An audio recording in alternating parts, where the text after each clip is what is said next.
বর্ণনা করছি বিষণ্ণ সূর্যের দেশে, কবিতার বই। সেখান থেকে আমি একটি কবিতা পাঠ করছি। কবিতার নাম হচ্ছে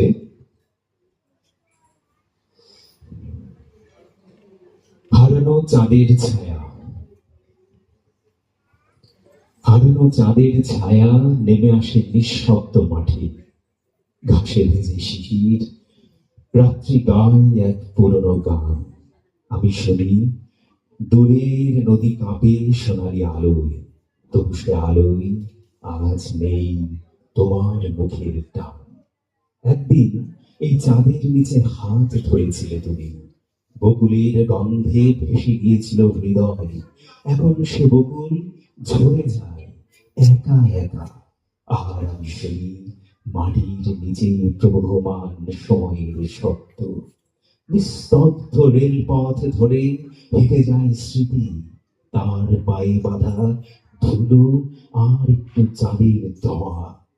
জোনাকি জলে, কিন্তু তোমার চোখের মতো নয়, সেই দীপ্তি নিভে গেছে বহু রাত আগে। এ শহরের গলিতে আজও হাওয়া নামে, বৃষ্টি পড়ে, তবু তোমার কণ্ঠস্বর ফেরে না।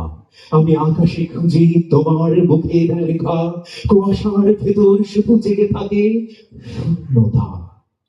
হারানো চাঁদের ছায়া এখনো ঝরে আমার মনে, তুমি নেই, তবু তোমার আলোর মতোই বেঁচে আছি। প্রতি রাতে নীরবে জেগে ওঠে সেই চাঁদ আমার একাকিত্বের বুকের ভেতরে। ধন্যবাদ সবাইকে। ধন্যবাদ।